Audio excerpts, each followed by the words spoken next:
Hey you guys, it's Peter, and welcome to my channel, Peter Likes Books. The lighting is so bad in here today. It is like 7:30 at night, and I'm like, I want to do a video, but like the shadows, you see? Those spooky, scary Halloween shadows. That's a pumpkin that I'm pointing to. Spooky, scary Halloween shadows. So anyway, today I'm going to do the Nope book tag. Peter, were you tagged? Nope, I wasn't. I'm not tagged in any of these, and actually it's so funny because I was just tagged to do the spooky, scary, would you rather book tag or whatever, the scary, would you rather, and I was like, I've already done it, and I wanted to do it so bad. I wanted to do a tag that I had gotten tagged in. So, really quick, I just want to give a shout out. I want to make sure I give this to the right person. Elizabeth, thank you so much for tagging me in the tag that I've already done. Anyway, if you want to see me do a certain tag, just tag me in it. Tweet it to me. That's probably the best way for me to know that you tagged me in it. Okay, let's get into the Nope book tag, originally designed, created by a BookTube book on December 3rd, 2016. Here she is. It was a cute video. I watched the whole thing already.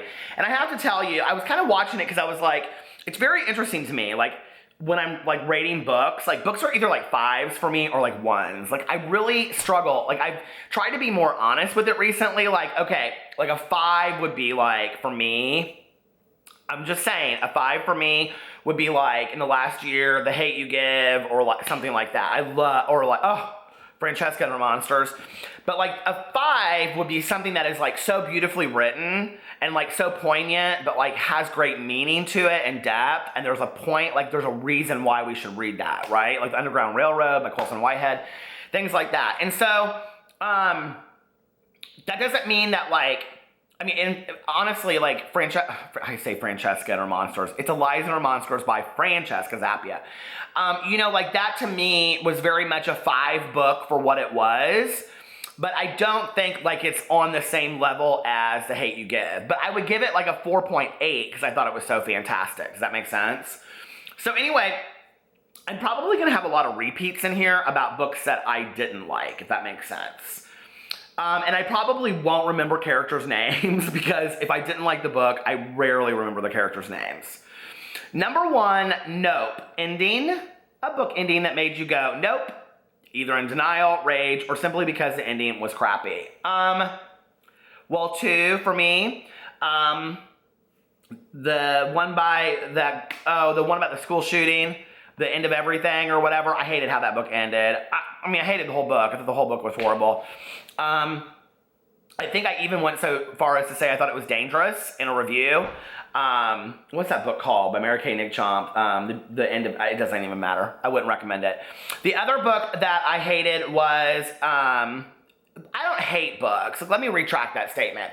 I don't hate books. They just don't work for me. Does that make sense? Like, and the thing is that I love so much about being on BookTube and, you know, looking at book blogs and Bookstagram and all that stuff is that what I love, somebody else can despise. And what they love, I can despise. And what's always interesting to me is, especially on BookTube, is that when I say like my opinion about something and then somebody's like, you didn't like that book, unsubscribed. I'm like, really? Like, you unsubscribed because I didn't like a book that you like? Like, are we 10? I don't know. So, you know what I mean? Like, that's very interesting to me.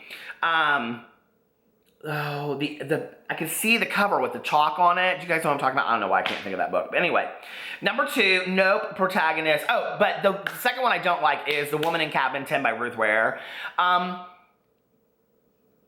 thought the ending was just so, like, I don't know. Like, the build-up for that book was so big that I thought there was going to be some huge climax at the end. I wasn't surprised. I saw the ending coming, and I knew it was going to... I mean, were any of you surprised when you read that book?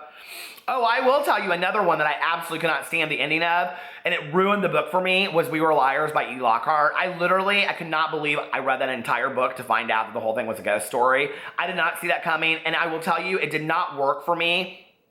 And somebody recently said to me, go read it back, you will see the clues as you read the book, and maybe that's true. Maybe I need to go back, but I totally, like, just thought it was like, I don't know. I had just read something that was about like the summer on an island, and I think like I equated it to that, and that's what I thought it would be.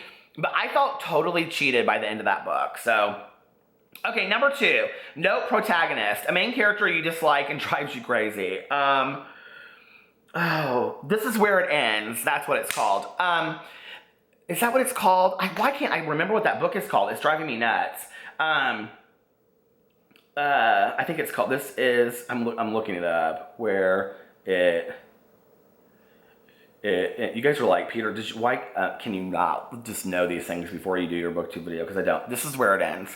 I did not like the character of the girl that was running. I don't know why. The marathon runner that was like on practice while they were all. I thought it was interesting to me that she was like doing practice while everybody else was in. It didn't work for me. And she was I don't know. Her character just was annoying. I didn't like that book, obviously. Okay, number 3, Nope series, a series that turned out to be one huge pile of nope after you've invested all that time and energy on it, or a series you gave up on because it wasn't worth it anymore. 2 of them for me, actually. Number 1 would be Miss Peregrine's Home for Peculiar Children. I went into that thinking I would absolutely love it. I was so surprised that I didn't. I read the first book and then was like, I'm not reading any more of these. I was not interested in the characters. I was not interested in the story. The pictures were great. The whole allure of the book was awesome. I know people love it, have at it. It was not my gig. I didn't get it at all. And I love young adult, so I was really surprised. I went into that thinking that I would absolutely love it. And I had read that on the heels of a John Corey Whaley novel, and I love John Corey Whaley, and I think that he does stuff like that so much better. So the other thing is The Fifth Wave by Rick Yancey. I was so disappointed in that whole series. I was so pissed, and actually, I remembered when I was reading the third one that Christine at Christine Poland Banana Books, whatever her channel name is, just Christine, she had done a review on it with like post-it notes. So I like went back in and I watched that review because I couldn't even remember what had happened in the second one because it was just so bad. I hated that. Rick Yancey's The Fifth Wave should have been a standalone, and it would have been phenomenal as a standalone. It should never have been a 3-book series. Number 4, popular pairing, A Ship You Don't Support. God, I don't know. I don't really ship characters in books. Like, I either love them together or, like, it doesn't work for me, or does that make sense? Like, I will tell you who I didn't care for together was the book Invisibility by David Levithan, The Invisible Boy and the Girl. Like, I didn't like them together. I don't know why. It really ruined the whole book for me, and I'm a huge David Levithan fan. But for some reason, like, at that point, I was on a David Levithan, like, reading marathon. Did you guys ever do that where you read, like, all of their books together? And I just come on the heels of, not the book where you guys are like, Peter, why don't you know any of these books? I don't know. Like, I'm, like, losing my mind today. I need to eat dinner or something. The book where, like, he is in a different body every day. It's called Every Day, I think. And then Another Day. That Another Day. Horrible. I hated that book. That book never needed to be told, okay? And he said that he was writing that as kind of like a back page to the other book, and then he came up with the idea and was like, oh, I should write this book. No, you shouldn't have. You should have asked a friend, a good friend, a friend that tells you what you need to hear, not what you want to hear. And you should have said to that friend, should I write this book? And the friend would have said, no, nobody needs to know about this Rhiannon girl. And I know her because I read so much damn about her in 2 books more than I needed to know. But I still love David Levithan. Okay. Did you guys ever read that Another Day? Oh, it's horrible. Okay. Plot twist. A plot twist you didn't see coming or didn't like. A plot twist I didn't see coming or didn't like. Ooh, that's really good. Well, I'm reading Hell House right now by Richard Matheson, and I have to tell you this. It's very, very sexual, and I didn't expect that going into it, like, at all. Like, I thought it would be scary and gory, but I didn't think it would be sexual. And it's almost like the gore is in the sex. It's very well written, but not necessarily what I want to be reading right now. So it's interesting, like, reading it and, like, do you ever go into a book thinking it's going to be a certain way and it's not? Yeah. So what's another plot twist? That E. Lockhart book, We Were Liars. That ending of it. What? No, I didn't like that at all. Okay, number 6, nope. Protagonist, action, decision. A character decision that made you shake your head, nope. God, I can't really think. So many of them. Like, well, you know, like, okay, I hate saying this because I've said so much about this book, but that book, This Is Where It Ends, when the kid goes back into the school. Do you know what I'm talking about? Where the kids are, like, in the room and, like, one of them, like, stays to go, like, And I'm like, I understand the whole idea of like school hero mentality, but I'm not really sure, and maybe I'm wrong, and maybe out there all you teenagers could tell me you totally would, but it's the whole idea of like you would go back into a school where there was a shooter. I don't know, I just didn't buy it. It just didn't read. The characters were so undeveloped to me that I didn't feel like I knew them anyway, that like I cared enough about them to know whether or not they would go back in there and want to like save everybody. Now, a family member, I can understand that, but like the rest of it, it just didn't read real. It didn't read real to me. Oh my God, there are so many on here. I'm already at 10 minutes. Okay, a genre you'll never read. Oh, that's really hard because I mean, I'll read anything really. I don't know. I will read anything. Nope, I'll read anything. Okay, book format. Book formatting you hate and avoid buying until it comes out on a different edition. Book format. I will not, don't ever contact me and say that you like, hey, can you read my PDF file? No, I won't, okay? I don't even love reading books on Kindles. I don't love ebooks at all. So if you want me to read on a PDF file, it ain't happening. Okay. A trope that makes you go nope. I was just thinking about this the other day, like, I'm really tired of the gay male character that is either an athlete that's not out of the closet, nobody knows he's gay, or he's like real dark and artsy and all that stuff. Like, I'm tired of it having to be like one or the other. Like, it can't just be like, why can't it just be like any other person? Their sexuality just happens to be different. I don't know. I just don't love that, And I will say that Sean David Hutchinson, I think, writes very realistic LGBT characters. So... a book recommendation that is constantly hyped and pushed at you that you simply refuse to read. I don't feel like I'm hyped. I will tell you this, Six of Crows was so hyped and so many people told me to read it and I read it and I did not love it. I didn't hate it. I gave it 3 stars. I was so pissed at the end of it. Lord of the Rings. I will never read Lord of the Rings. I will never read Lord of the Rings. It's just too long and lofty, and no, I will never read that. Oh, I'll tell you another one, too. The Game of Thrones ones. I will never read those. And those Diane Gibraltar books, or whatever they're called, those are too long. No, ma'am. I can't get into all that. And I know that people love them. I just can't. Like, a book for me that's over, like, 500 pages is way too much. Number 11, cliche pet peeve. A cliche or writing pet peeve that always makes you roll your eyes.